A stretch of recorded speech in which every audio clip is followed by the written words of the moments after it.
All right, welcome to another Ideas That Matter conversation. I have here Jimmy Nuts, aka James Nutter. Also, you can find him at the Fantasy Nutwork, which is a YouTube channel where that's how we connected.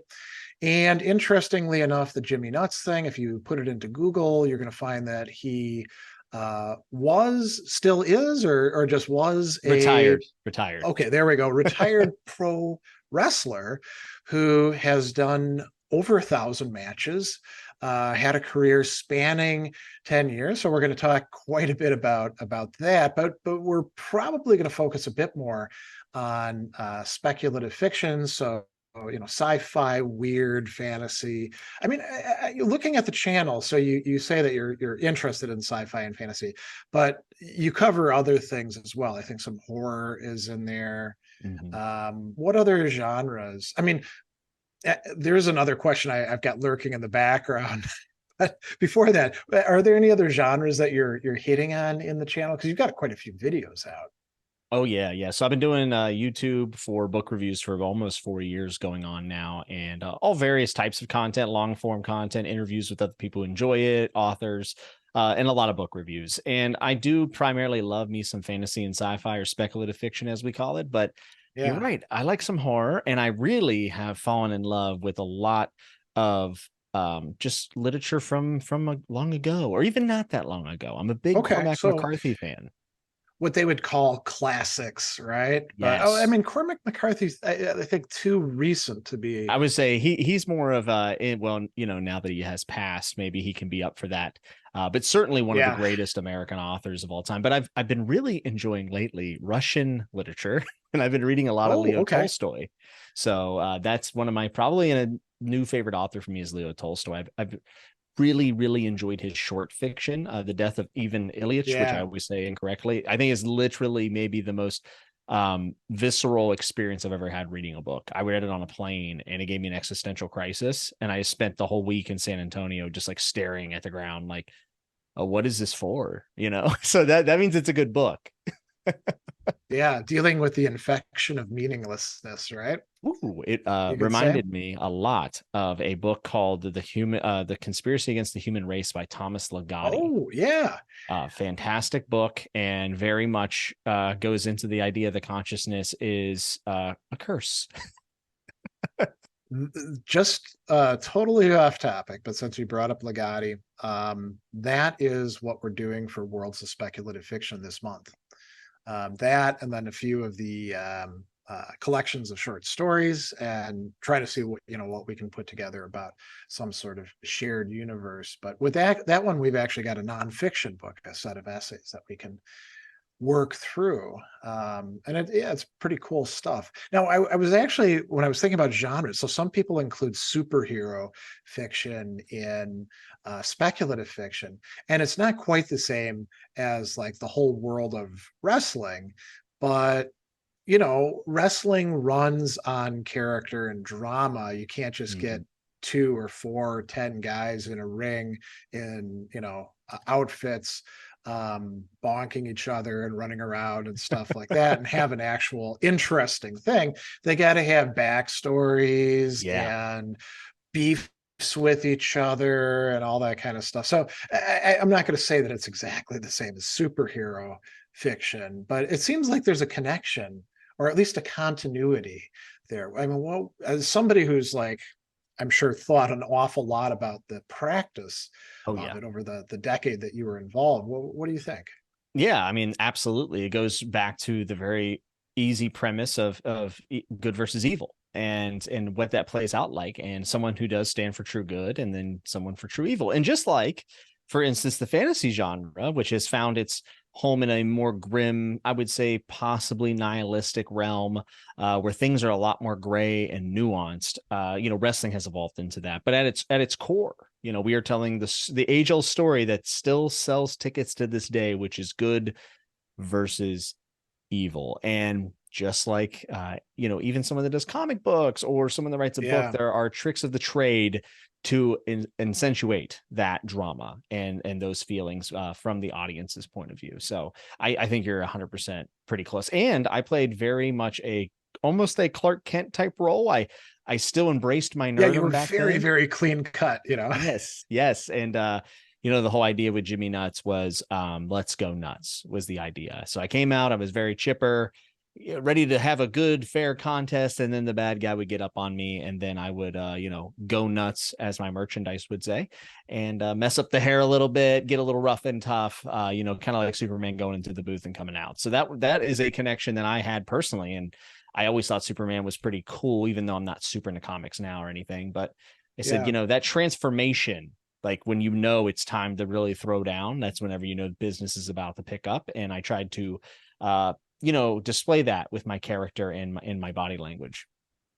Did your character over that long period, did you have any, which happens to some wrestlers, they're good guys, but then like they go off Oh yeah, track and then they have to have like a redemption arc. So is that what certainly, happened? certainly, yeah. So you know, I wrestled for many, many different people or businesses or federations, whatever you would like to call them. I wrestled all over America. And more times than not, I was the good guy, but I was known to play a bad guy, or what we call in the business a heel. Uh, Right. Yeah. and to be honest with you, I actually think I was better at it. And I think that's just because I'm kind of a sarcastic person, and it's very easy for me to get underneath the people's skin. You can ask my wife. I am so good at getting underneath people's skin, including her.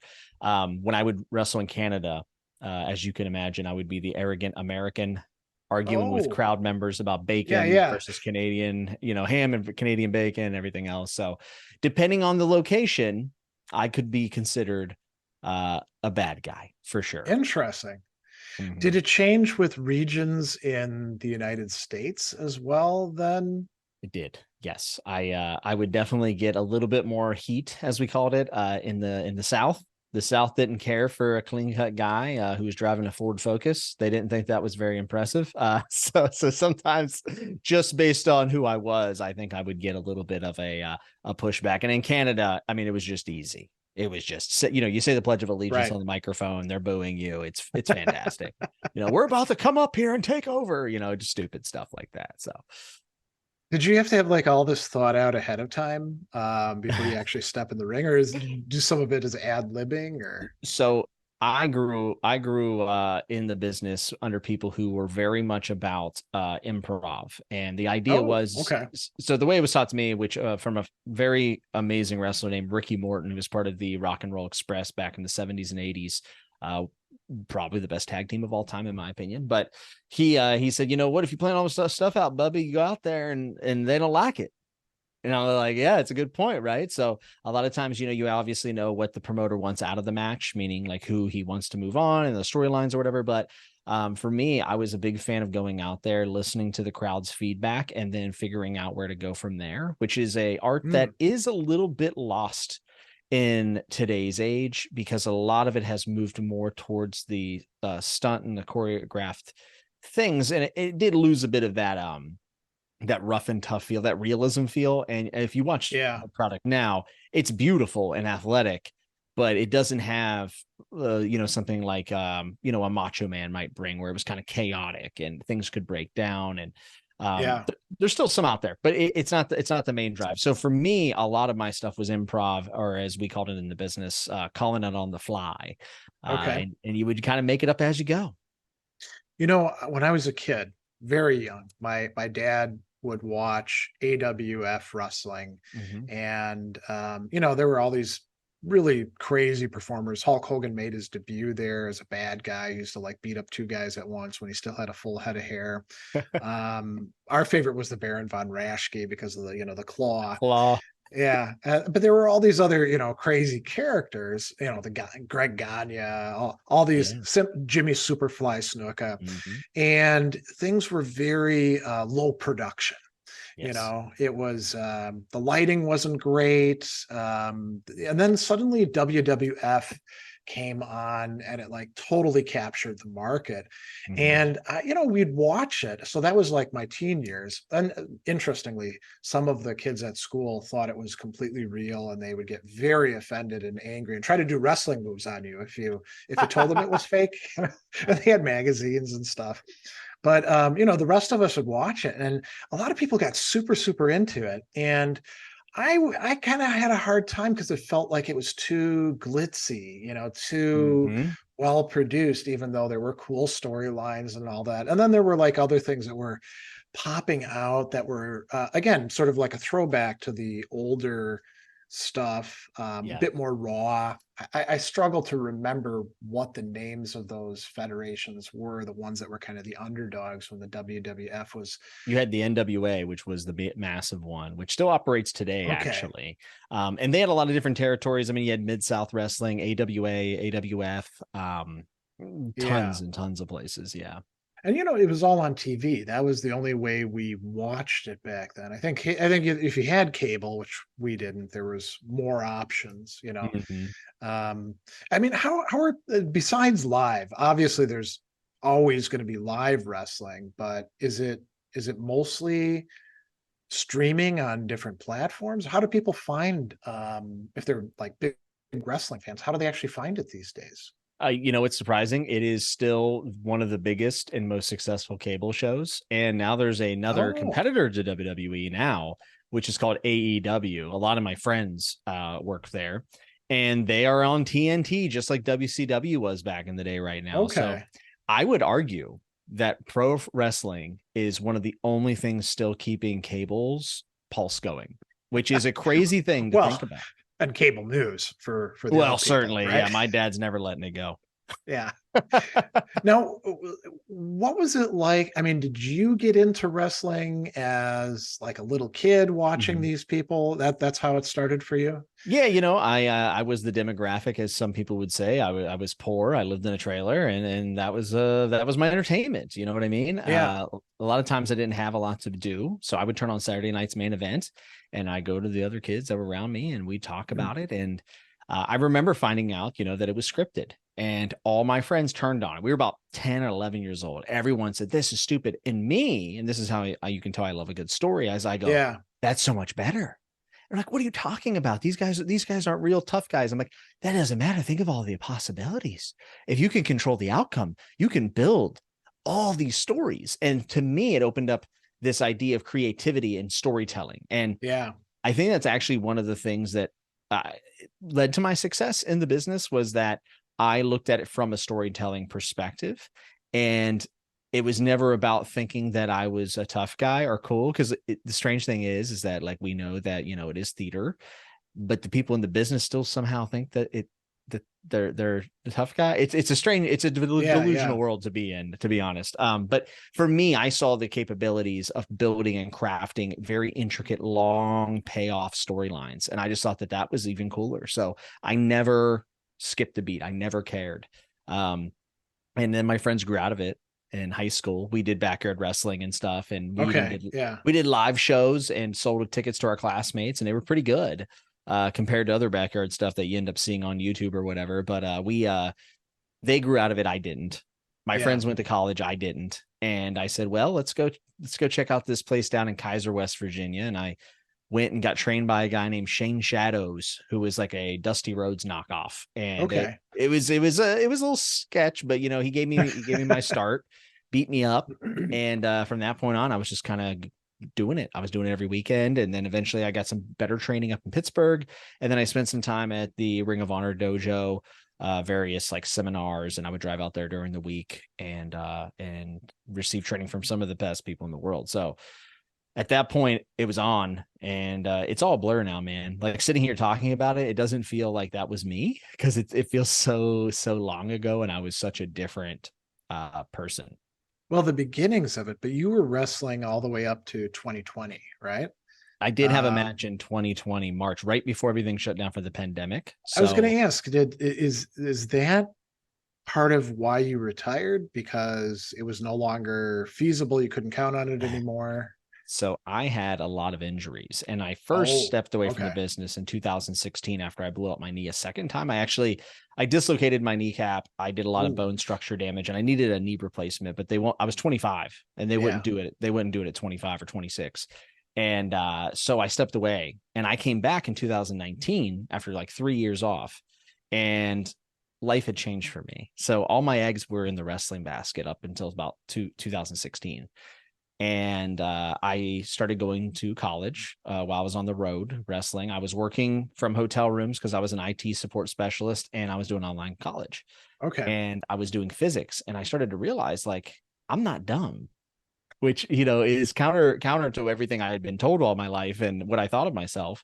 Yeah. And I started to realize that there's a chance wrestling's not going to work. Yeah. And I had had about 6 tryouts with WWE, you know, shots to be at TV and do matches for them. And they liked a lot of what they saw from me, but they are looking for spectacles. And a six Okay. one dude that weighs 200 pounds is not exactly a spectacle, right? You got to be damn good if you're going to be that guy, right? Right. So Right. they liked me. Like Jimmy Superfly Snuka, right? Who was a little guy, but he was like crazy in the stuff that he could do, you know? Yes, and he was very different in that time. That was when no one was jumping off the top rope. Jimmy was jumping off steel Right, right. cages. Yeah, yeah. So you got to be able to bring something, and you know, I did well, and I had respect from a lot of the people that I wanted to get respect from, and I kind of realized that there needs to be a backup plan. Okay. And I'm so thankful that I did.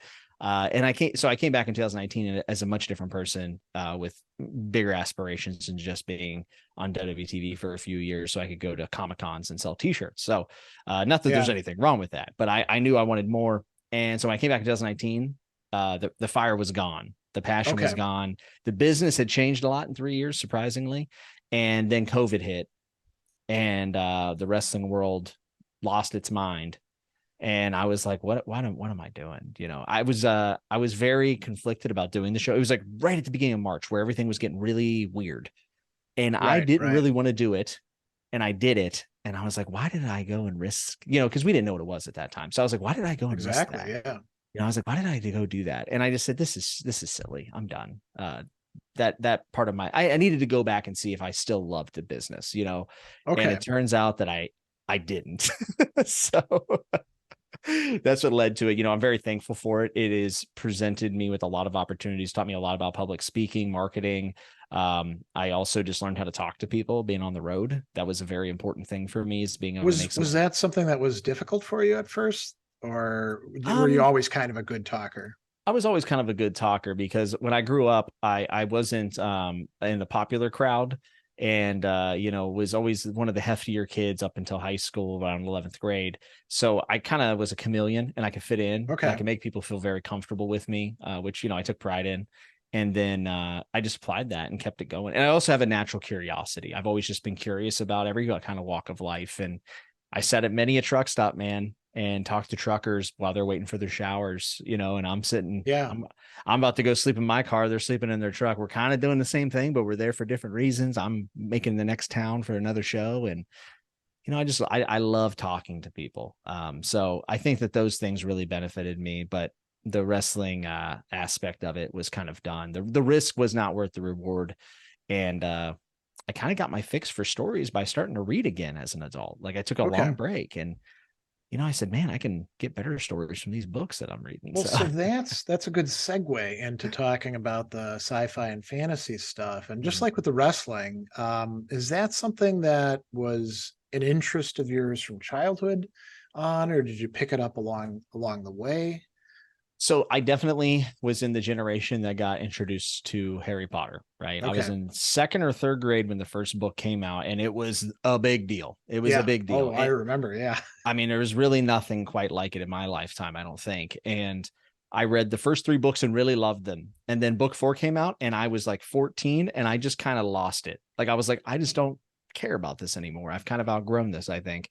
And then I started reading Lord of the Rings Oh, because I okay. loved the Yeah. movies. And I struggled very much with Tolkien in his writing, because, as you can imagine, going from someone like J.K. Rowling, who, you know, is a dime a dozen as a writer, in my opinion, and And then very readable too. Yeah. very readable, Yeah. commercial, very commercial, right? And then you go into something like Tolkien, who is just a whole nother ball game.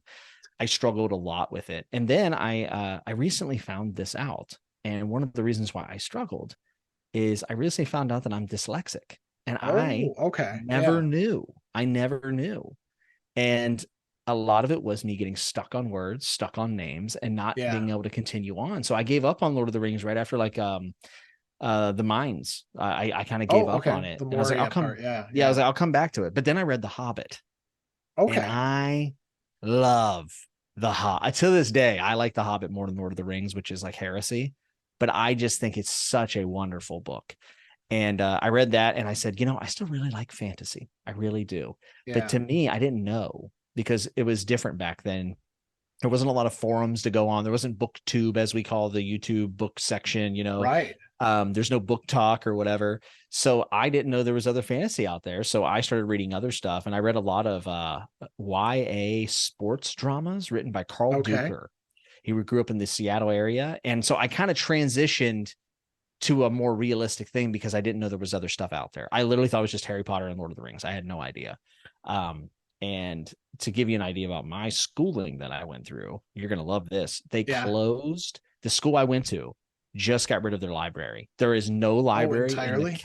in the county. There is no more libraries. Now, is that a primarily political thing? Because usually it's not about actual resources. It's more these days, it's more like, well, we don't want the people reading too much. And then there's this kind of, you know, theoretically libertarian. I mean, libertarians are a hot mess at this point in time, but this notion like, oh, let's divest all these government things that are sucking up the money, they're kind of socialism.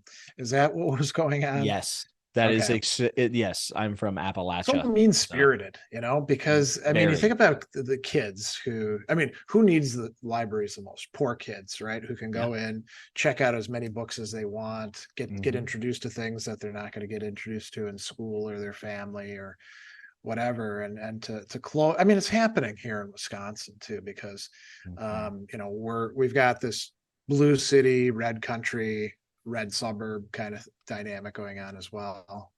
Yeah. And then that's kind of what happened to, I guess, to the school system and the county libraries where I was at. And, Mm, but you know what? That's not a new attitude towards reading because whenever I was in school, it was frowned upon if you sat in the library too long, is that you were being lazy or whatever else it might have been. So my library didn't have a ton of books even back then. So I didn't know yeah, that there was yeah. fantasy. They didn't have anything. They had Lord of the Rings, and that was it. So that's what I read, and I was a kid that didn't have a ton growing up, and my parents were not going to go spend $15 on a book or whatever it might have been. They Right. needed money for Yeah. other things. So, fantasy to me was just that. It was Harry Potter, and then it was Lord of the Rings, and then later, as things got more popular, Twilight became very big. Right. Obviously, the Divergent series, Hunger Games, and I always just felt like those things were as many people who think they're adults think that's a waste of time. That's Okay. silly. That's kid stuff. And then, of course, my eyes were opened by a gentleman in a conductor hat named George Railroad Martin, who blew my mind when I read Game of Thrones. Literally changed every preconceived notion I had. Oh, interesting. That everything outside of Tolkien was childish and silly, and Okay. it took me by surprise, and that is what got me back into reading as an adult.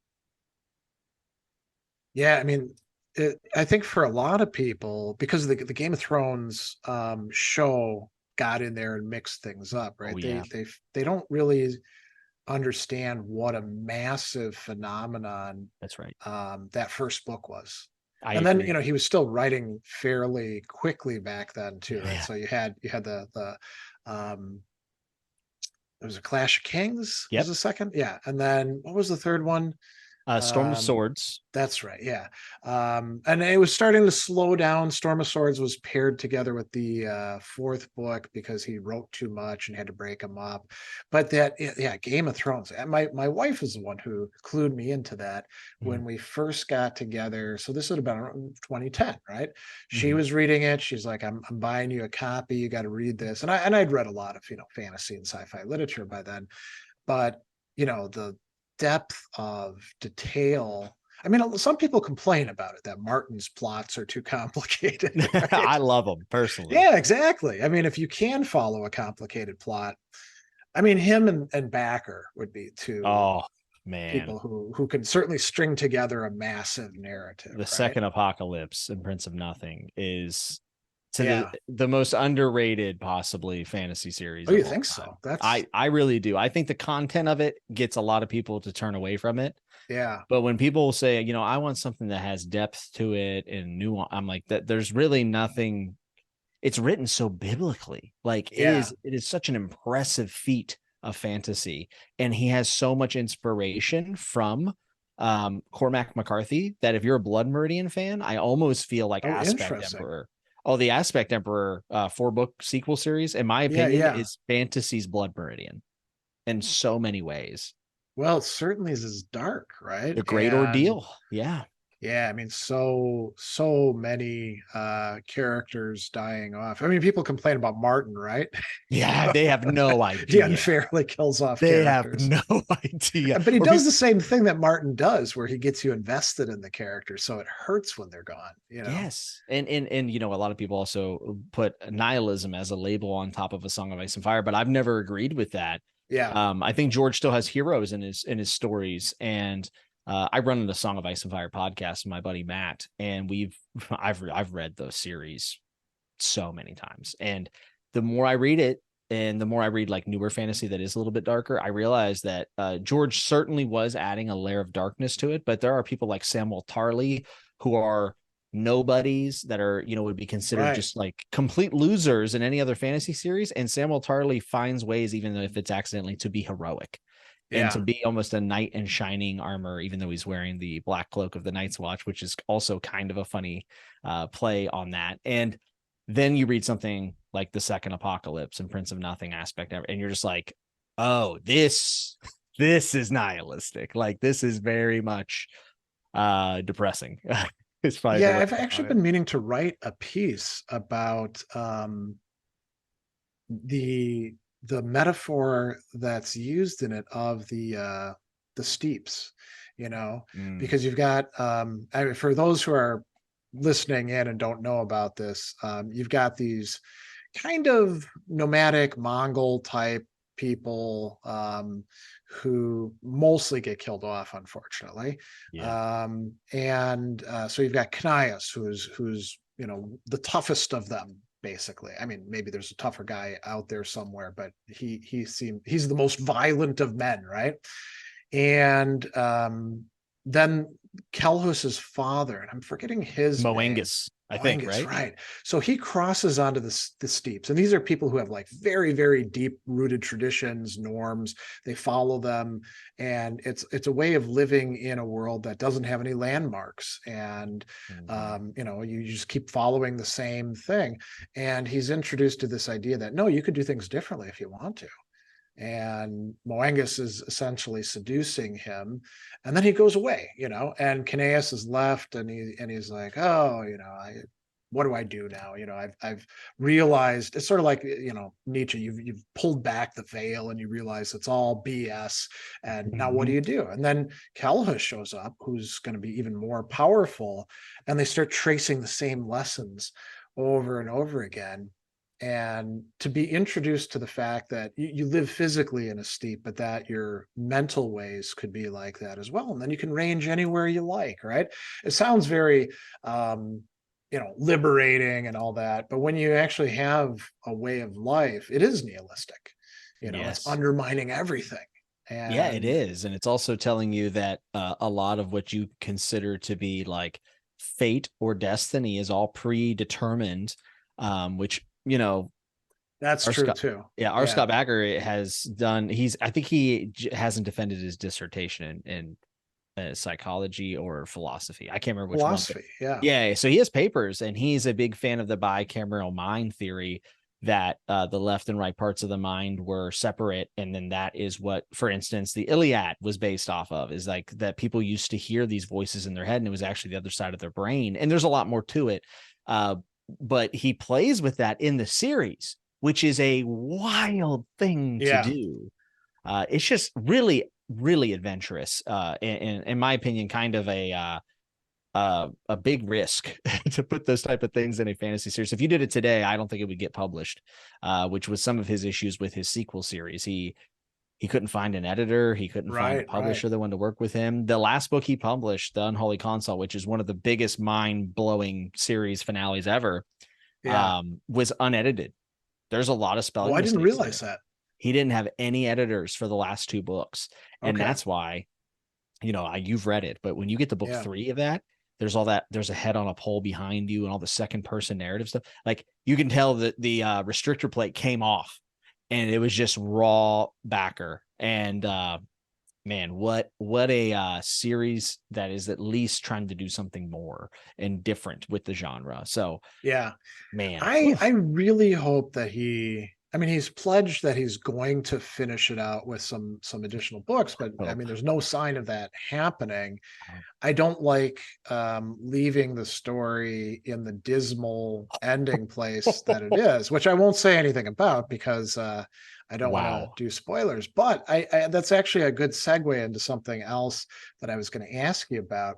So in your YouTube channel, the Fantasy Mhm. Network, you have two very different attitudes about spoilers. On the one hand, Yeah. you have no spoiler book reviews, which Yeah. I get the idea behind that, but I'd like to hear you say more about that in a minute. And then you have I forget exactly how you bill it, and I think it's in the live section. You have stuff where you say, "We're gonna give you spoilers right Yeah. here," and it's not Spoiler just discussions, just yeah, massive. Yeah. it's not just along the way, that's the theme, right? Hmm. So what was was it because you weren't giving spoilers in the book reviews that you're like, well, I want to do spoilers somewhere Yes. else, or okay. Yes. So, no spoiler book review is a very difficult thing. It is a skill to be able to talk about a book in some sort of meaningful, non just surface Yeah. level way. And, you know, if you look at my old videos from almost 4 years ago, I don't know if I did a great job back then, but I do believe that I've done a pretty good job lately. And the reason because of the reason why I wanted to do this and the whole because behind it was when I was getting back into reading, I faced the same problem as I did when I finished Tolkien and I finished George R. R. Martin's works. And then I started reading a little bit of his sci-fi and then the short stories that he wrote. And I'm like, okay, I love this guy, but there's got to be more out there. But when you walk into a Barnes and Noble and you haven't read in 10 years, Yeah. you look at all those books and it's just like Netflix. You go, 90% of this might be bad. Like there's a 90% chance a lot of this is schlock and garbage, right? How do you, and with books, it's a bigger time investment. So when you Yep. walk into the store, you know, you're spending your hard-earned money. You're going to spend your time reading a book. And if you get a stinker, that might be the last book you ever read. You might say, you know what, there aren't that many good books out there. So my way of finding out that people were talking about this stuff on YouTube was looking for more. And I Okay. saw people there's a really big booktuber named Daniel Green who has done all types of fantasy videos. And I said, that is a service. I hate to put it like that, but it's a service that is very helpful to new aspiring readers or getting back into reading at all.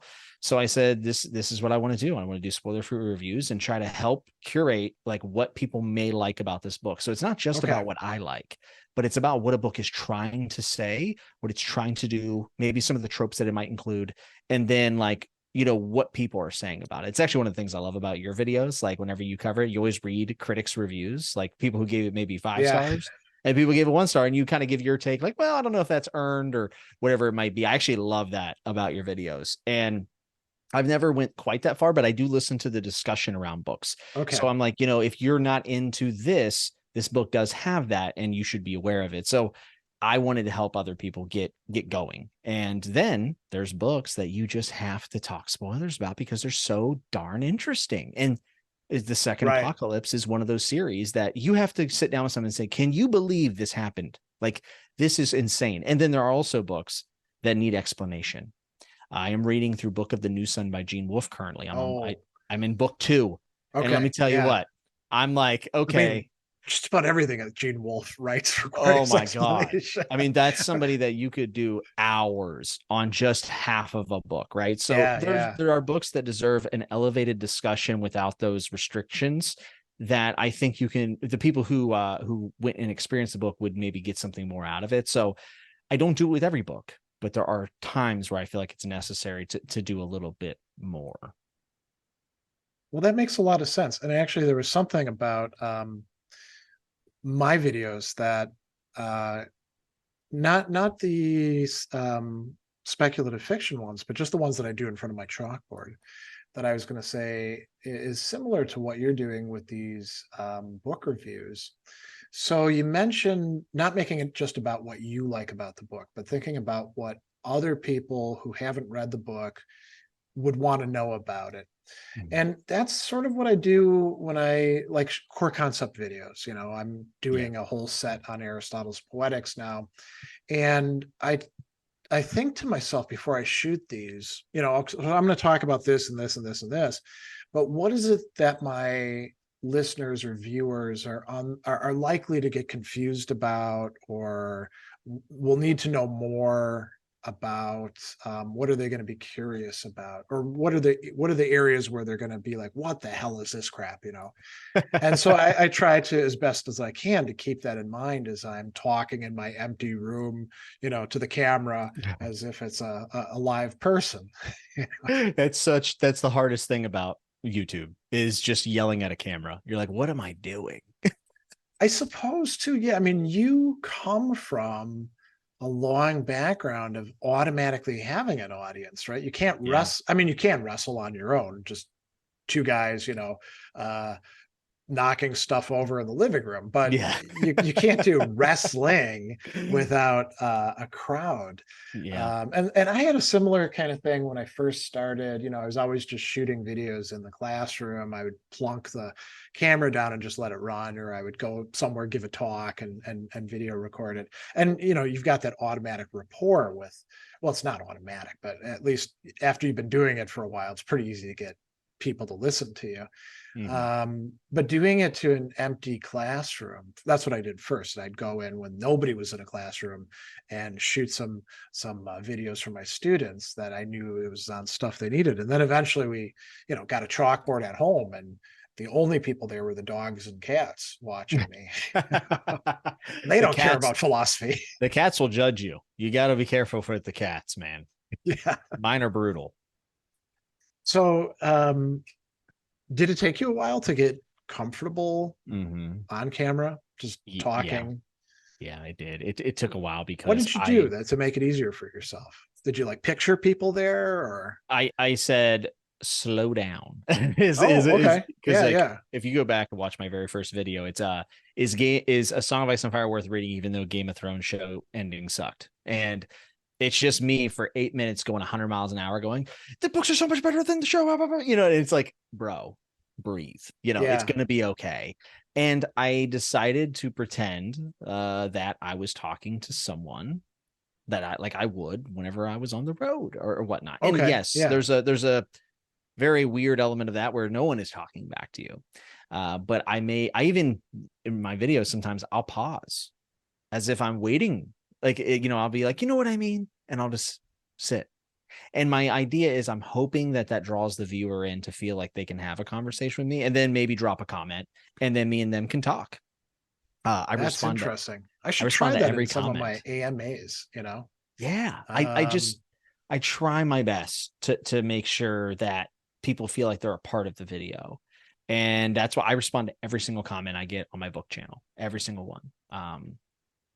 so I'm going to ask you something about like uh channel comments then, and I think I probably have a different practice and maybe a different mindset about this. I'm not as welcoming. Now, if somebody has a nice comment, I will answer it. And, I'll even, like if it's a longer comment, but it's on point, I'll address it at length. Right. But if somebody's a jerk, Mm, then I sometimes respond and I'll say, okay, that's off base or something like that. You might want to reconsider that. And sometimes I just remove it and block them. Like if somebody's oh yeah. being just a troll. And I found that, so I started doing that on videos, but I also started doing it in AMAs. People would pop in and, act like jerks. And then I Yeah. just click and they're gone. And then I found that over time, even though there are like calls every once in a while on like 4chan, let's get Sadler, he's a jerk, pile in on Really? him.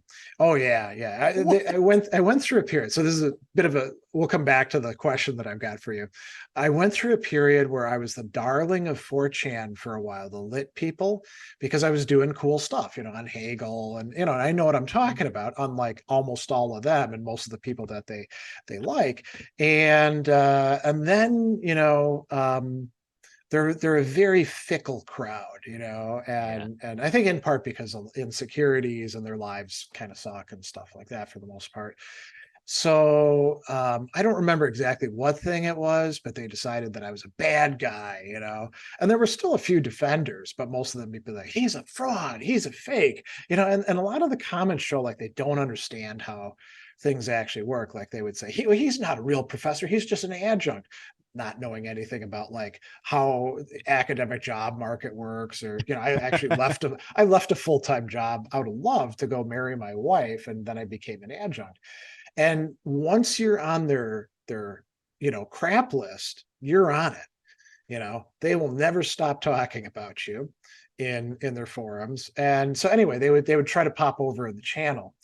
And now that doesn't happen much. I mean, I still get a few jerks every once in a while, but Mhm. it's not like it was early on where, you know, you'd say something, then people would just come out of the woodwork, right?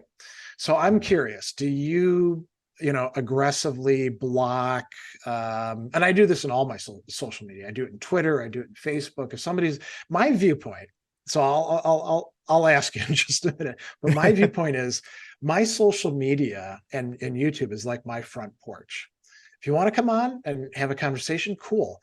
But you wouldn't go onto somebody else's front porch and then start blathering about stuff and you know, act like a jerk and not expect for them to kick you off the porch, you Get know. that. And if I kick them out of my thing, I'm not, you know, they're all like, oh, censorship, you know, freedom of speech. Yeah, you can go, you know, say your stuff in the million other YouTube channels if you want to, or on somebody Mhm. else's Twitter thing. So I don't feel as if I'm like, you know, closing down debate or anything. I'm just saying it's not going to happen here, you know. So Yeah. what do you do? And why do you Well, do what you do? well, if it's nonsense and has nothing to do with the topic, because I have had that. Yeah. I even had old wrestling fans that would come and just bring up stupid things and this and that, and and I don't have much time for that. Okay. But if someone disagrees with a review of mine, which I that happens quite often actually, Yeah. um, I I have found that a lot of the times you can like, why do you feel that way, or this is Yeah. why Yeah. I feel this way, and that has led to very productive conversations. However, there are a subset of people who want to disagree with you and want you to know that because they think you are incorrect in your opinion, that you are morally awful, and I don't Okay. agree with that. So yeah, I if it has anything to do with like personal stuff, I immediately ban them. Like, I don't even have a question about it. But I have tried to extend the olive branch. And a Okay. good example of this is that I have a friend, and he used to do book content, but now he does short comedy skits, and he's Ooh. blowing up on YouTube. It's crazy. Actually, the guy who plays Dwight on The Office has been tweeting his videos Oh, out, which nice. is really cool, right? And I left a comment on one of his older videos back in the day before it went viral. And I said something about time anxiety, which is the anxiety of feeling like you need to be productive 100% of the Oh, time, and okay. not feeling okay watching a movie because you're like, that's an hour and a half. And then like halfway through, you turn it off because you feel guilty. And I suffered from this in the pandemic because of the extra time I had where I couldn't go to the gym or jujitsu anymore. Right. And I was like, man, this is like a real thing. Like, I can't enjoy things right now because I feel like I'm wasting my time with everything. And I had mentioned in the comment that I felt guilty reading fantasy books and sci-fi and reading in general. And a person had commented just like a year and a half later. They commented because the video blew up, Yeah. and they said, you should feel bad. There's nothing useful about reading fiction. And I, of course, wanted to be like, hey, you're an idiot. Yeah. How close-minded could you be? And I said, you know what? I'm going to give them my take. And I did. And Okay. I went back and forth about 10 comments. And that person said, I'm going to go pick up Farseer by Robin Hobb. And I was like, let's go. Oh, that's You know, very cool. however, I've also Uh-oh. tried that before and it's not worked. And then it's led to further harassment, Yeah. unfortunately. And so you kind of have to feel it out, I think. I would say I'm a bit, probably about 50-50, 100% of the time if it's anything personal. I did have one person recently. I mentioned how I love Tahanu by Ursula K. Le Guin. Yeah. I think it's a beautiful book. I think it is Ursula K. Le Guin maturing as a writer, taking 20 years away from Farthest Shore to write Tahanu. And it is a powerful, Oh, yeah. angry feminist work that is neither preachy nor like cheesy in any way, but Yeah. very, very emotional and well thought out. And I think valid in its anger towards society. And I said that in a wrap up. That's all I said. I just said this is a Okay. feminist book that has a lot to say, and I think Ursula K. Le Guin's best fantasy work. And they said, "Oh, feminist, like not. I'll never read that. Way to get me to never read that book." And I was just like, okay, okay. So anything that's feminist at all is bad, apparently. And with that person, there Yeah. was no getting through to them, so they got blocked. They got the old ban hammer. But I don't know. I try to be reasonable if I can, especially when it comes to book disputes, because I don't know if you know this, but some people get really mad if you don't like their favorite book. Oh, I know. They can get really upset.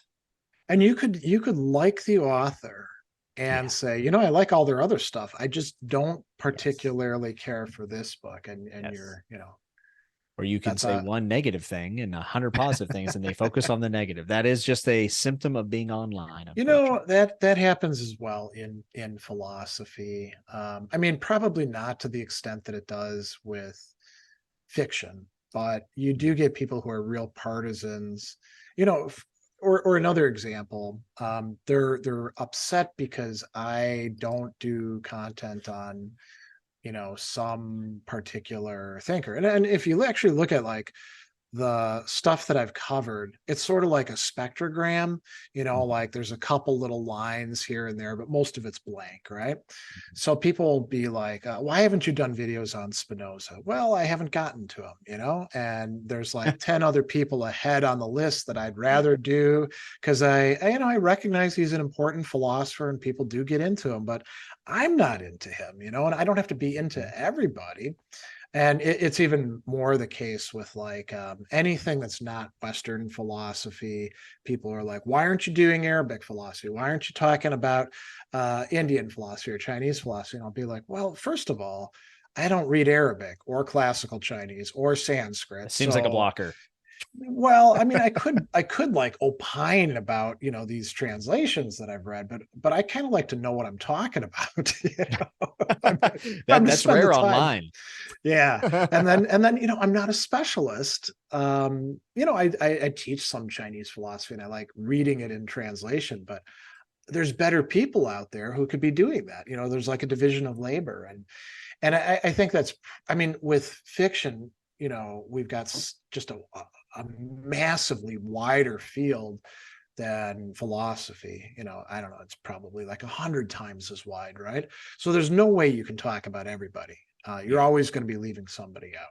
Yeah, I mean, in reading, it's the ever-growing TBR. I want to read a million things, but I found out that I can Right. only read so many books in a year. And especially with, I don't want to consume books. I want to read them Okay. thoroughly, and I want to So really experience explain them. that distinction because I think Oh, that might be something that listeners could benefit from. oh, my friend.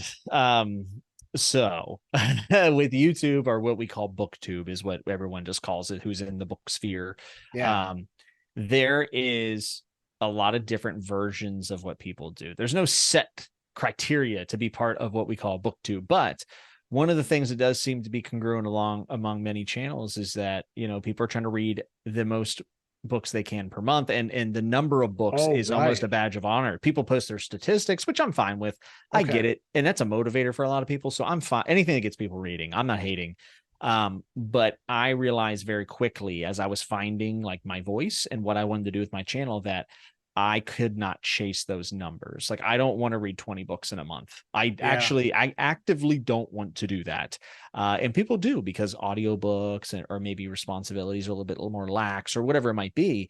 But I do a lot of stuff. Like, I have a lot of stuff I do. Obviously, making any type of content or media takes a lot of time, Right. and I work out almost every day. I go to jujitsu. I'm a husband, and I have a job that's I'm very fortunate for, but is can be demanding as well. So Yeah. for me, I like reading about 2 to 4 books a month. Now, sometimes I Okay. read a lot more than that. There are times where I'll read 7 or 8 books, but they're very short. And I don't want to just think about plot beats, but I want to think about themes. I want to think about, Right. especially in fantasy, as someone who is well read in fantasy or trying to be, I want to have an idea of the canon of the genre, of what came before, right? Like knowing Okay. that Gene Wolfe was inspired by Jack Vance, who was inspired by Dunsany Right. and The Right. Dying Earth. And then like Nif the Lean, which is a book I don't know if anybody knows about, Mike O'Shea. who ended up getting permission from Jack Vance to write a book inside of the Dying Earth world. Oh, One okay. printing ever. One printing ever, which is crazy. And not like one book, but like he only got it printed once and that was it. Yeah, yeah. I own a copy. I should show it to you sometime. It's That's very yellow, cool. very yellow. But those are the things I'm interested in. I'm interested in how we got here with science fiction and fantasy. And then also the time, books can change your life. I've had books that have Oh, had right. profound experiences or impacts on me. And I don't know if you get that at listening to an audiobook at 3x speed. I just don't know if that can really happen. That's another interesting thing. People will tell me that they watch my videos at anywhere from 1.25 to 2 speed, and Mm-hmm. I'm like, that's a terrible idea. I mean, I'm explaining something that you probably should slow it down and let it sink in, because I know what I'm doing because I've been doing this 20 years. Mm-hmm. But if you're like watching a video where I'm talking about Aristotle or God forbid Hegel, going through Hegel's phenomenology, you really got to pause it and let it sink in. And what do they call these speed runs? Yeah. So speed runs strike me as being totally counterproductive because they give you the sense that you've like learned something and that like maybe some of it will stick, but it's very unlikely that it will. I mean, there might I be some people out there who can I think do you it, can but train it. I think that okay. I think it's something you can adapt to. And one thing that is interesting, and because audiobooks are always a big topic in reading Yeah. circles and stuff, but one of the reasons why people do have trouble with audiobooks is that narration of audiobooks is very slow, and True. your Yeah. brain is used to a more conversation tone like we are, or speed. And your brain is essentially losing track of the audiobook because your brain can handle more information. And it's like, okay, we got this. Okay. What else Yeah. can we think about? So bumping up an audiobook to like a 1.1 to a 1 point even 3 has been shown to have larger amounts of attention because your brain has to pay attention more, and it simulates conversation, which I think I, is fascinating. I think that could work for fiction. Not so much I lectures on Hegel. Well, I used to listen to, and this is dating me. I used to listen to books on CD, right? I'd go to the Oh library yeah. and get the CD of something out or LibriVox, right? And then I'd burn it onto a CD, and then I had to take these long drives, and I would listen to stuff, and I found that I'm somebody who studies philosophy, and I'm listening to books that I've already read many times.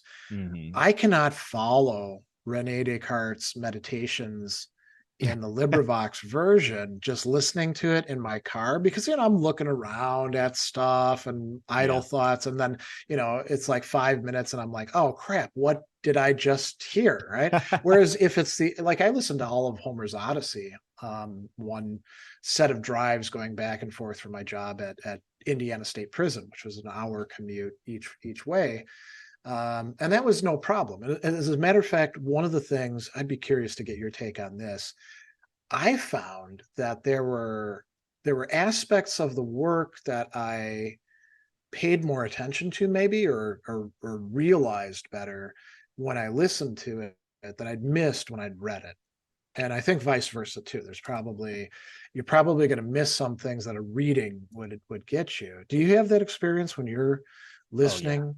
Oh Okay. yeah, for sure. And my retention is worse when I listen to audiobooks. And the one thing about it is fiction, nonfiction, whatever it might be, book to book is a totally different ask of the reader, right?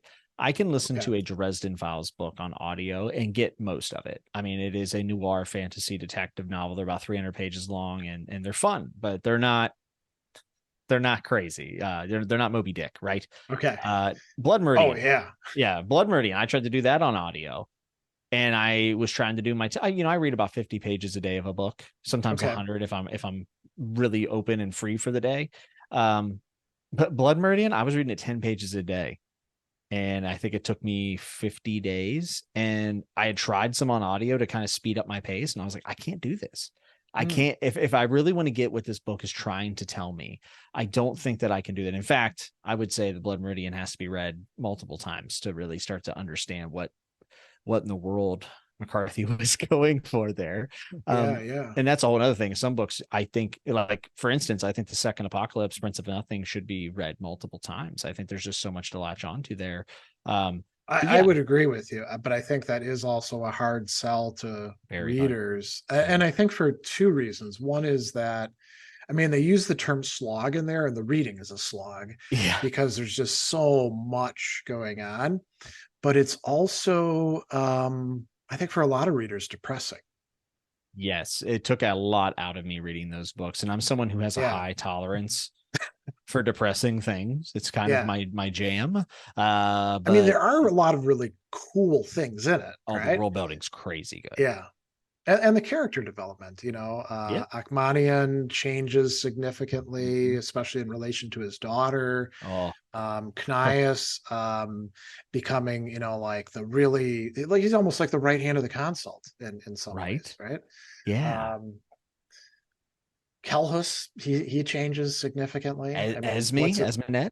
I mean, yeah, she might have the biggest growth of everyone. She goes from a prostitute to the whore of the kingdom, I think is what they refer to her as, or something. It's yeah, something awful. but But also it's policy decider. Yeah.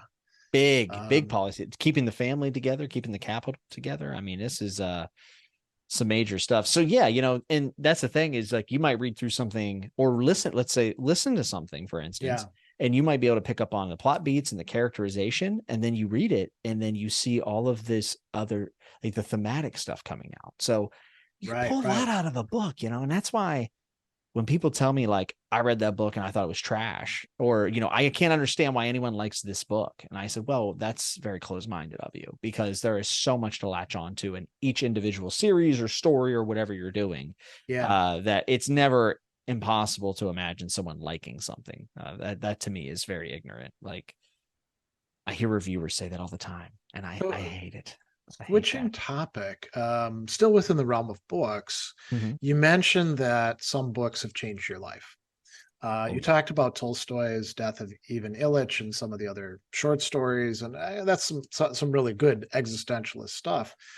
What are some of the other books that you would say like had that sort of impact on you that changed your Woo. life, changed your mindset about things? Um, I man, that's a great question. I would say the death of Ivan Ilyich might have been the most impactful book I've ever read. Oh, interesting. Like, and it was also recent, so there's a little bit of recency bias in there. But Okay. in the same vein, an author who had to have read that story and then wrote his own book, which was never famous until after he died. He was destroyed in the press, being called a journeyman prose and all this other Oh, stuff. And his name is John E. Williams, and he wrote Augustus, Butcher's Crossing, and the book that I'm talking about, which is Stoner. okay. Stoner has nothing to do with ingesting any sort of medicinal or recreational plants, but which I was disappointed to find out. But he is a professor, and he is middle of the road, and he just exists, and then he dies, and it tells you everything that's going to happen in the story on the first page, and you Oh, live his life as a professor, and it is meant to be the antithesis to The Great Gatsby. okay. He is not flaunting anything. He is not extravagant. He is actually extremely plain and passive. And I have never, never read a book that was so boring, but yet so gripping and enticing to read. I could not put it down. There's no reason this book should be this good. And it Yeah. became very popular after he had passed away many years later. And people found it and they said, this is a classic. Like this is something that people should be reading. And it takes place in the World War II era, which I'm kind of fond of in fiction. Whenever I read stuff that is set in a different time period, I usually like that period. But Okay. Stoner by John Williams could be the greatest book I've ever read. And I Wow. would highly recommend it to you. It's only 200 pages. The audiobook is free on Audible, and it's Okay. fantastic. And it is one you can do on Audible. He has such perfect prose. It is neither pretentious or plain. He just knows exactly the words and where to put them to say things that in plain language rock you to your core. And you were in academia. I think you might even get a little more out of it. I have two friends that are teachers. One's a high school teacher, one's a professor. Yeah. And they came back to me and said, maybe the best book I've ever read, but hit way Wow. too close to home. They said, hey, they said, oh my gosh, like what if I got to do something with my life? Like this was too much of a mirror for me. And Yeah. very profound, very profound. I think that that had a big impact on me in thinking about the dangers of living a passive life in the hopes of making things easier for everyone else, and Okay. you know, not fighting the good fight. And then other books that have really changed me, I would say Robin Hobb's Realm of the Elderling series, which follows Fitz Chivalry Farseer through his lifespan of being a royal bastard and Mm. basically being used by the throne his entire life. And the thing that I took away from Realm of the Eldings by Robin Hobb, and she's a wonderful author, beautiful prose, is that she was able to accomplish something because the series is so long. It's 16 books long, it goes over decades. She was able to really start to inspect generational trauma and guilt. Okay. And I have never had like a light bulb flip on reading a book so much as me. And when you look around at people who you love, call friends or family, Yeah, and you yeah. realize that they have done wrong by you, and you still love the person, but you have to deal with that, and you have to deal with the guilt of maybe things that you've done wrong to people that you love, Yeah. and how that transcends in your life, and things that affected you when you were 15 are still coming back to you when you're 45. And just really, really intimate writing that I think is gorgeous, and no easy answers in that series either. Mm. And the other series that has changed me in a profound way would be the Malazan series by Steven Erikson, who is an Oh, archaeologist, okay. anthropologist, one of the most intelligent men I've ever met. I've met him and I've interviewed him and I've had multiple chats with him, been out to dinner with him. But I had read the series first. So it wasn't like I got, you know, I got the hookup with him and then I like, oh, I'll read your books. I'll love them. No, I sought him out because especially in 2016 and 2020, we all know that it became a lot harder to reconcile differences of a political nature or from a belief standpoint. Right. And Malazan Book of the Fallen are 10 tales in this Malazan universe with a through line plot, but it's each book has like a different cast with a couple reoccurring characters. There's nothing really quite like it in fantasy, but Mm. he goes into the idea of absolution and of mercy and compassion, unlike any other author I've ever read in any genre. And he really tests Interesting. the bounds of compassion. Okay. And there's a quote he has in the series that has stuck with me, and I'm paraphrasing, but essentially is that uh, there's a moment where someone is being absolved and no one thinks that this group of people should be absolved. And basically the person who's doing the absolving says, this is compassion. Compassion and empathy should be given in abundance and not as a gift. It should be given unconditionally, because if you are no longer doing it, if you're only doing it for people who deserve it, then it's no Right. longer compassion. It is simply a transactional thing. It is gifts. No one expects you not to be empathetic towards your friends, but the people who you disagree with so with all that fire, and I Yeah, know because yeah. I'm like that. It made me take myself out of my shoes and put me in the other person's shoes. And he plays a lot with perspective about, because it's about the Malazan Empire, which we all know colonialism's bad, right? But then he looks at the other side of colonialism without like excusing it, but Yeah. like it's bad, but it also did help in this circumstance. And how do we reconcile these two things? And who are we supposed to root for in this? Right. And Right. it's really fascinating stuff. And I think it does a beautiful job of reintegration, which Stephen Donaldson talks about in an interview about why fantasy is so important. And he talks about basically being able to experience traumas or other events in our lives, or you know, stepping in someone else's shoe from a fantasy secondary world perspective, and then when you leave that world and come back to reality, you can reintegrate with the environment in which you live. And Yeah. that is one of the most powerful things that fantasy can do. And I can't think of a better fantasy series than Malazan at doing that. Well, So that's really cool because that's the one I'm finishing up the year with, and I so many may have had people something have to do with that. recommended that. Oh, in the voting, you mean? I voted and I said, hey, everyone in my Discord, because they all watch you. And I'm like, you guys should all go vote on this and vote for Malazan because Well, you so you rigged love the it. vote essentially. I mean, That's I that's lobbied. great, you know. I lobbied. I said, hey, if you're so inclined, this guy has made amazing stuff for Second Apocalypse and Ursula K. Le Guin. I was like, we'd all love to see him do Steven Erikson. So Yeah. I have to say, so I've been doing this voting thing now for, I don't know, 3-4 years, mhm. where I reserve out of 12 slots, I reserve 3 for like whatever we're gonna call them, fan favorites. I have not had a bad recommendation yet where people were like, you got to read this one, and they actually voted on it. And then I read it and I was like, just not very good. But I have in the series early on. I originally I did it so it was like an excuse to go back and read the books and series that I liked in my teens and 20s and Mhm. stuff like that. And I did go through a series that I just absolutely loved as a teenager and young college student, Michael Moorcock's Cornelius Chronicles, Ooh. and they did not hold up.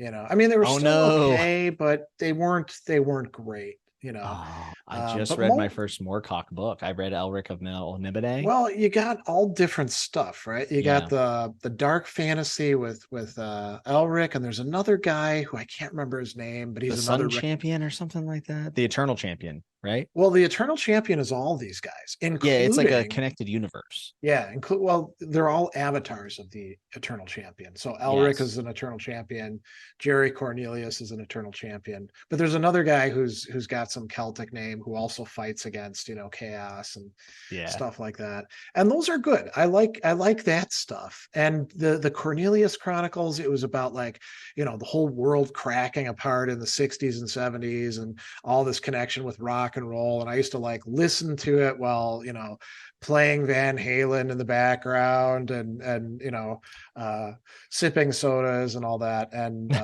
then in college, like drinking and reading it at the same time, and it's all like little snippets of stuff, so it's very imaginative, but it just didn't make it for me anymore. Somehow I feel like I outgrew it, but that's not the case with so many other Yeah. things. I mean, I've had the humbling experience of going back to a series that I think I really understand, and then being like, holy crap, did I Yes. misread this before? The best. That's the best feeling in the world because you're like, man, these old favorites still have something for me, Oh yeah, And books yeah, read us. They read us just as much as we read them. Um, yeah. if I had read Malazan 5 years ago, I would have been like, "This is trash." Oh Like, really? You I think would, so? oh, I would have hated it. Yeah, because it's not your typical like multiple POV, like a Tad Williams or George R. R. Martin. I mean, it is very different. It is very, Okay, very different, and you have to be willing to meet the cast halfway and engage with the story. And a lot, you're going to have to be okay with hopping around a lot. okay. And I think Erikson does the best characterization. It's very indirect Hmm. and it's very distanced, but I actually love it. He can get me to care about a character in like 2 paragraphs. And also there's the Malazan Marines, which are directly inspired from Black Company, which I love. Black Company by Glenn Cook, like that boots on Okay. the ground grunt. Glenn Cook was the first guy to instead of going with the hero on the white horse, he went with the grunts that were like leading the back of the charge. When And I was thought when that was was he doing that? 1980 or 82. I can't remember Okay. which year, but Because I mean, I'd also say somebody else who's doing that is Gordon Dixon with the Dorsai stuff, although they are elite troops, right? But yeah. but it, I but mean, they, yeah, I mean, like they can be a private or somebody like that. yeah, that's actually a very, very good point. And I would say even Glenn Cook's people, they're powerful, but it's just that they are pawns on the chessboard for these gods. Oh, okay. So it just, I mean, really wacky world building in Black Company as well, which Malazan has dinosaurs with swords for arms, which sounds ridiculous, but it's like the most metal thing I've ever read in my life. And it's so cool. Like, How it's do so how cool, do the poor dude. dinosaurs eat though? I mean, they can't. Who knows, dude? But they run around. They got these blades for arms, and they're huge. I mean, yeah, as you can tell. So the interesting thing about Malazan is that it was a tabletop game between him and his best friend Ian C. Esselman, who has published Malazan universe books. They're not a part of the main Okay. series, but they're like extended universe stuff. And they gamed a lot of what's in the books, and some of the big events and deaths that happen were made on a coin flip or a Oh dice roll. wow. Isn't that crazy? That is, yeah, yeah. The world building is excellent. There's no patriarchy built in, which is another very unique thing about Malazan coming into the late 90s. And it was written in early 90s and late Yeah. 80s. But every story has a patriarchy. Every single story, not Malazan. And it's not like, oh, look, there is no patriarchy. It just is. Like there's female adjuncts, there's empress, like no one's really paying attention to gender. Yeah. And it's a really fascinating piece of fantasy in like the broad spectrum of like what was going on at the time. It was very unique. I mean, somebody else who I think also does that is Chera, CJ Chera. I In haven't read them. Now I haven't read her fantasy stuff, but 'cause she's extremely prolific. But the Alliance Union universe where Earth has colonized the solar system and then, gone out into the far stars and then figured out how to do faster than light travel. And it's there's all these interesting conjectures about humanity. I mean, it's a good ways into the future, so very dynamic female characters. There sometimes is something like an old boys club, but a lot of these female spacers will kick your teeth in if you try to you know try to harass them or stuff like that.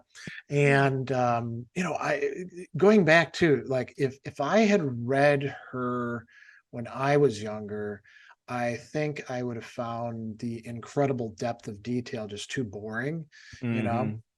And now it's, you read the stuff and you're like, wow. And I also wanted to bring her up in relation to the trauma stuff. I mean, that's a theme that she really handles well, and not in a sort of cookie cutter, everybody's got trauma way. It's like this Yeah. character and what happened to their family, or this character and how they got left behind by their ship, Yeah. and figuring out how to fit yourself in, which is kind of a young adult theme, but she's not doing it in young adult stuff like the coming of age. Where do I fit, right? And Right. and there aren't any, what do they call them, where like the character is the one and true king.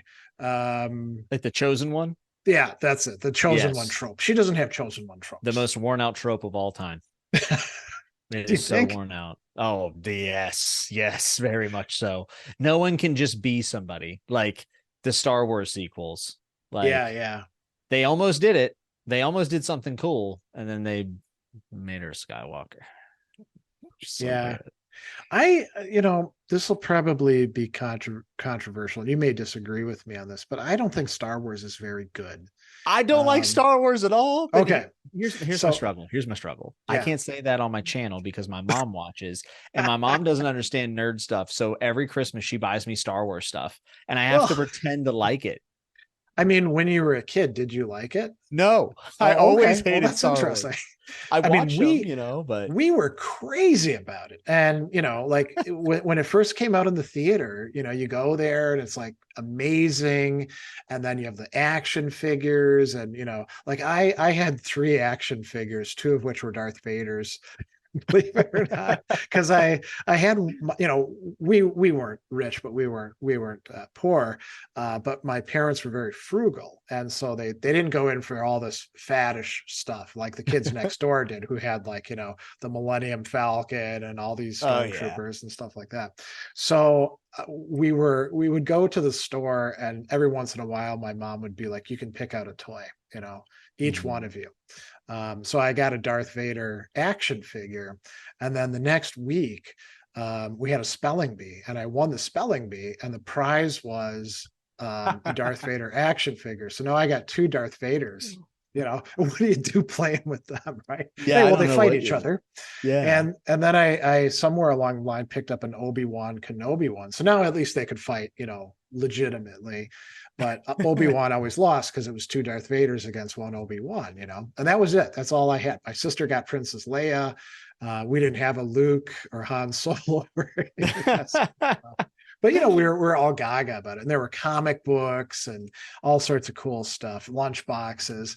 And later on down the line, when I had my own kids, and they'd remastered the original 3, and the prequels had come out and they all kind of sucked. They weren't very good, even though there was a big lead up to it. But I was like, well, we'll watch the original 3. And Mhm. my kids didn't like it. And I was watching and I was like, man, I remember this being a very different kind of set of movies, I didn't remember Luke being so whiny. All he does is complain, what the hell kind of hero is this? And I guess I was like, I guess it was the 70s, and then The Han reluctant Solo hero. is just, a jerk, basically, and I couldn't find much that I enjoyed about him. And so when the later ones, 7, 8, 9 came out, I was like, I'm not gonna bother.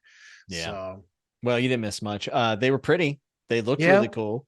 Um, Strangely enough, my job at the time rented out the theater for the third one, so I felt like I should go watch the first two, and that's the Okay. only reason why I ended up watching them. And to be fair, as a theater experience, just like from visual audio, it was very Right, impressive. right. Yeah.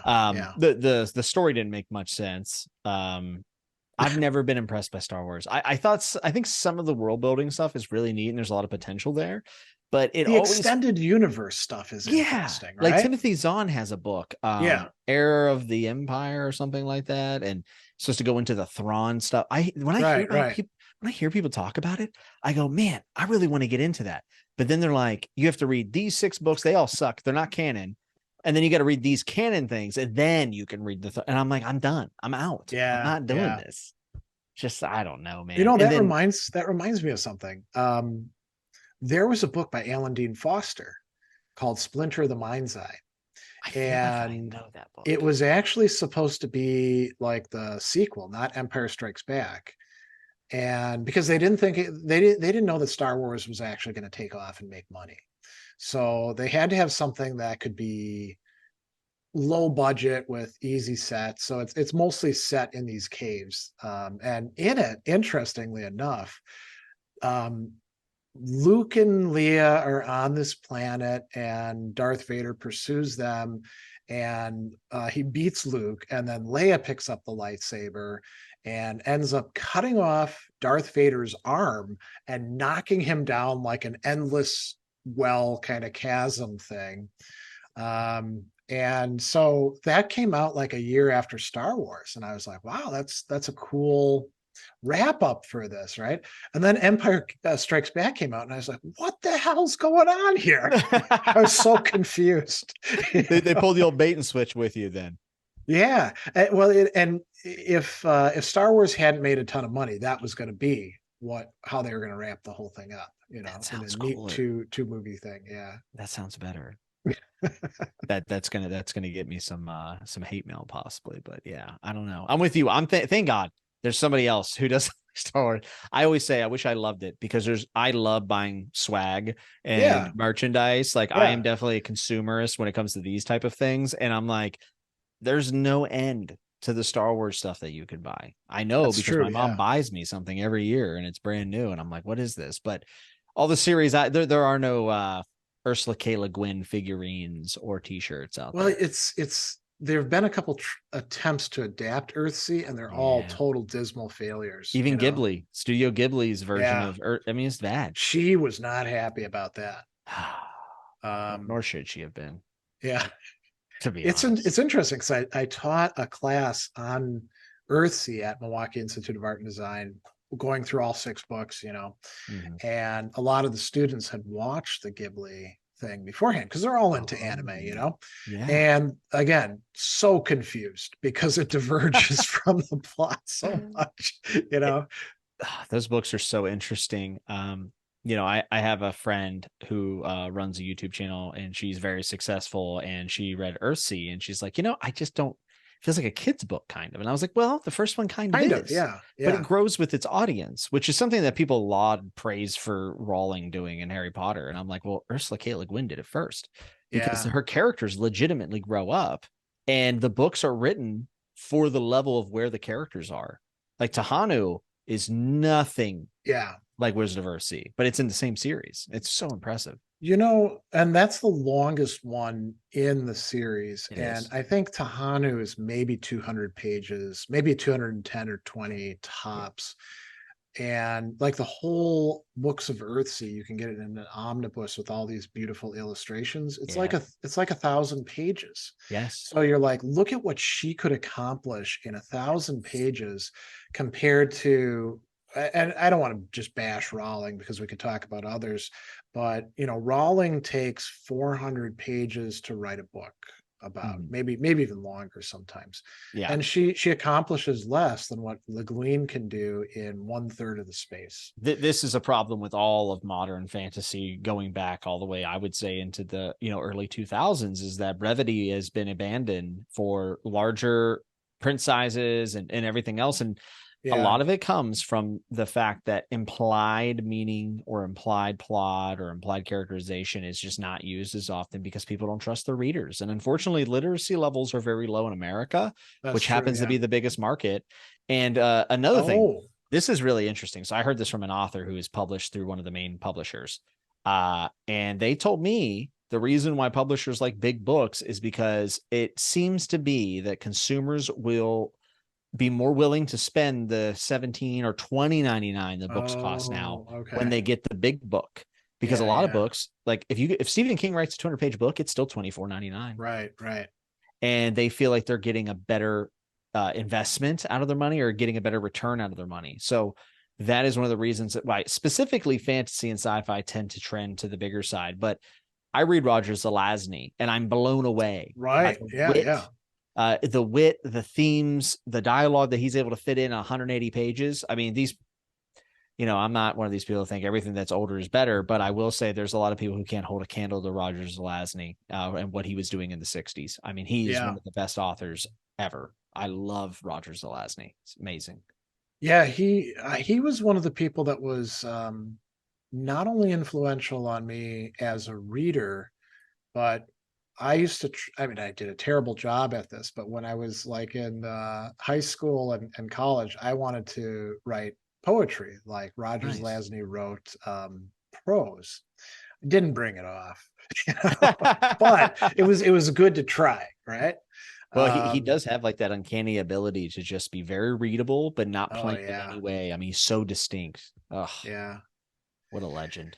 Yeah, let me get a take. I know we've been talking for a long time, but I do want to be cognizant of the gift of time that you're giving. But so we got like the first five books of the Amber Chronicles, right? Really, really great stuff. Imaginative. It's this wonderful, sweeping panoramic thing with, crazy rides into shadow and all this machination back and forth. And then in the final books, you find out that chaos is actually older than Amber and all this cool stuff. And you get by the end of the fifth book, it's no longer just two poles. There's a new pattern in town, right? Mhm. And then you got the later on the next five books centered on Corwin's son Merlin, who is a computer guy and does some other cool stuff. He's also good with a blade, and he's got some friends of his own and brother, some half brothers, if I remember right, and then also all these cousins and people like that. And it seems kind of fashionable to bash the second set of five and say they're not very good. He was kind of phoning it in at the time. To me, I almost like the second set better than the first set. As somebody who like really got into the first set. So I have not read the second set. I Oh, am I am not there yet. So this is my two main series I'm finishing right now are Books of Amber and Black Company, which both, by the way, are shorter series, which is beautiful. A lot of books, but short page counts. So yeah, I haven't yeah, read the back half. I've read Books of Amber, the ones that from the first arc, but I really fell in love with him with Lord of Light. yeah. I Lord mean, of all Light these all is these standalone books. I'm so curious to see how I feel about the back five of Amber because you're the first person I've ever talked to that is like, I like them. Oh, really? Well, I that's not a know, surprise though. So many people, I think it's almost like a trope now, you I know? agree, dude. That is so true. That is so true of books. So many people hate books 4 and 5 of A Song of Ice and Fire, and they're my favorites because I actually think George is doing like more complex things, Yeah. especially his thematic work around feminism when it comes to like Brienne of Tarth and Okay, yeah. Arya and stuff. Like, I think there's some really quality stuff that happens in those books, and it's just a trope online that everyone says that they're not good because they were split. And I'm like, I think they're still good. I think they're great. So I'm probably going to be in your camp. I Yeah. have a feeling because me and you also have very similar taste in books. Like anytime I fall in love with the series, it seems you've made a video about it.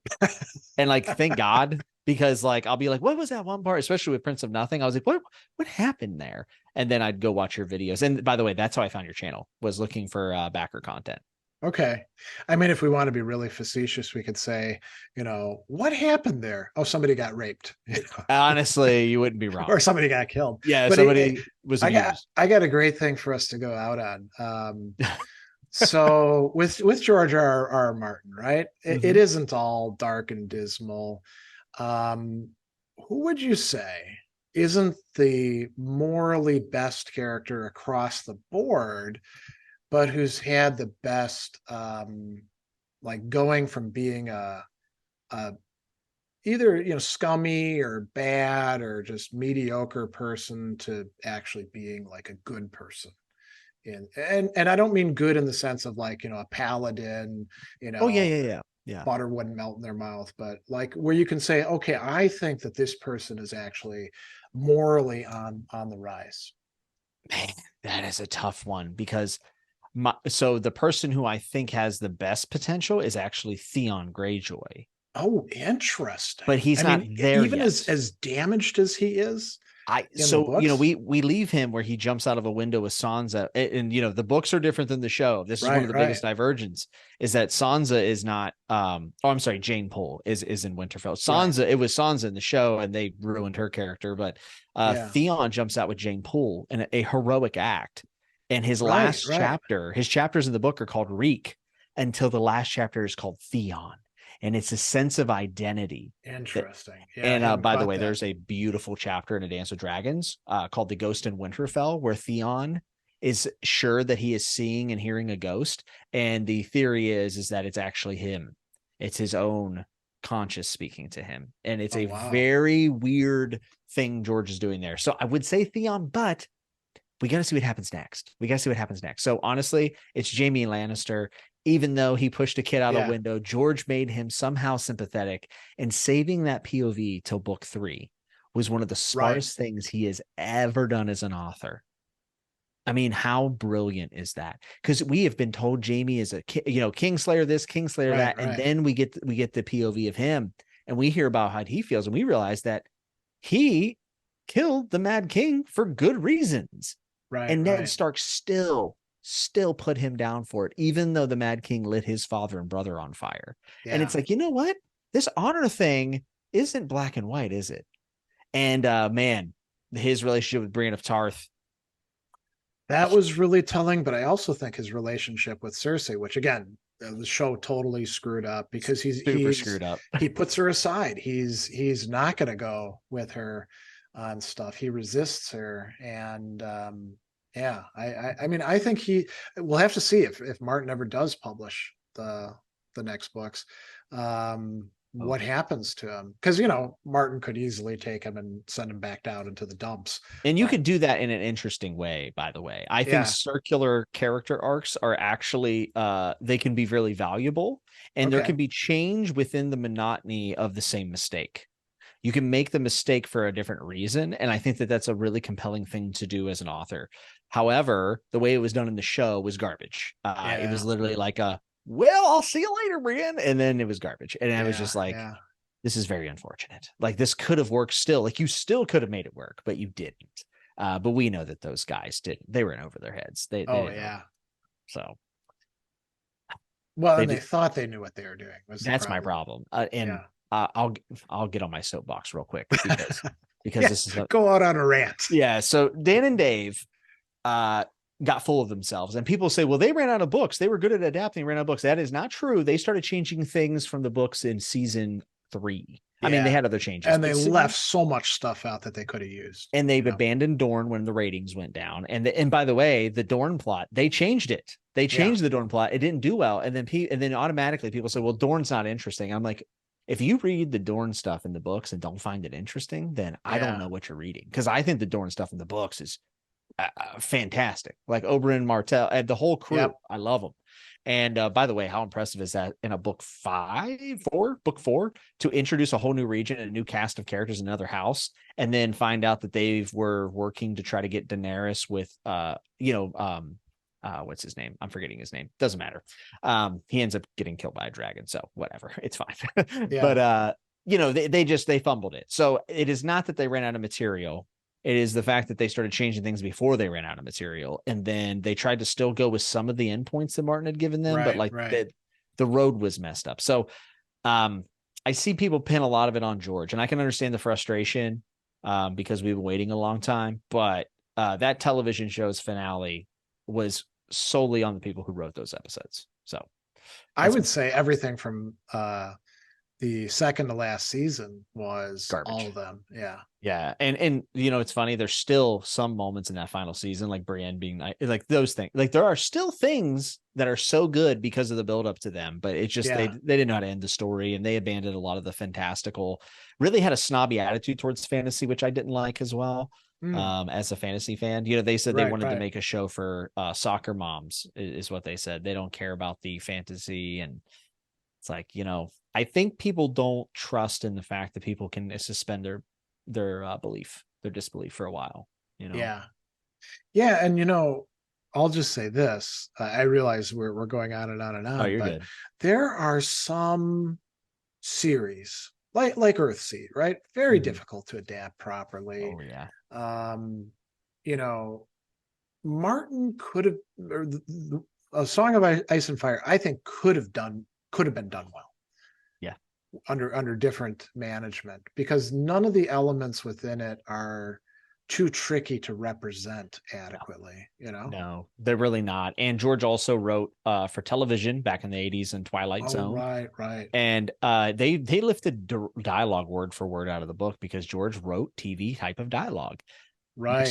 Next time you read the books, pay attention to the fact that every single chapter begins in the middle of an action, just like a TV show.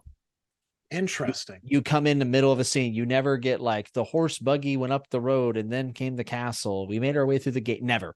It is Okay. like, pass me the tea, darling. And you're like, wait, who's talking?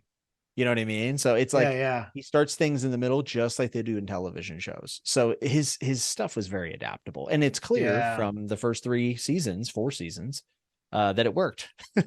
Yep. Uh, All right. Well, you have been very generous with your time on a late August evening, and thanks for coming on. Um, just for people to find you, obviously the YouTube channel is one of the best places. The Fantasy Network. Put it into Google. Is there anything else that you want to hawk? Get out there. People should check out, because I'll put it in the video description. Yeah, certainly. So I do a Song of Ice and Fire podcast. It is my favorite series, and it's called Bend the Knee. And you can find us on anywhere you can get podcast. I also host a Stormlight Archive read along podcast, which is Brandon Sanderson's epic fantasy series, and it's called Lost in Roshar. It's again available on all podcasts. And then, of course, my YouTube channel is the Fantasy Network, which is NUTTWRORK. Sorry, said dyslexia coming in. And then I also, and I don't know if anyone would be interested in this, but I do run a manga channel, Japanese comic books. I run a Oh, manga channel called Dudes Talking Manga, and it's actually my biggest project at this point. oh, wow. It just I made it with a friend as almost a joke, and now Yeah, it's getting like 30,000 views every video, and I'm like, what's happening? Like, I don't know what's happening. I tried out Japanese comics like on a whim, and I was like, this is kind of cool. Like, I kind of yeah, like this. I always thought that it was very, a lot of the anime stuff rubs me the wrong way and the over sexualization of it. And then I found out that just like fantasy, there's a ton of like, the variety in there. yeah. So I've been diving into that. So if anyone's into manga, you can come check out Dudes Talking Manga. But I'm a busy guy. I like to keep busy, talk about nerd things. And man, I just want to thank you for inviting me on. Oh, I sure.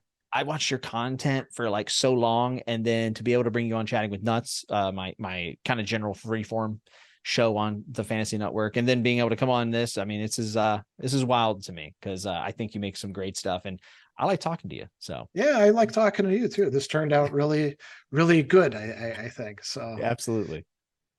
all right. Well, again, thanks for being here, and we'll probably cross paths soon in the future.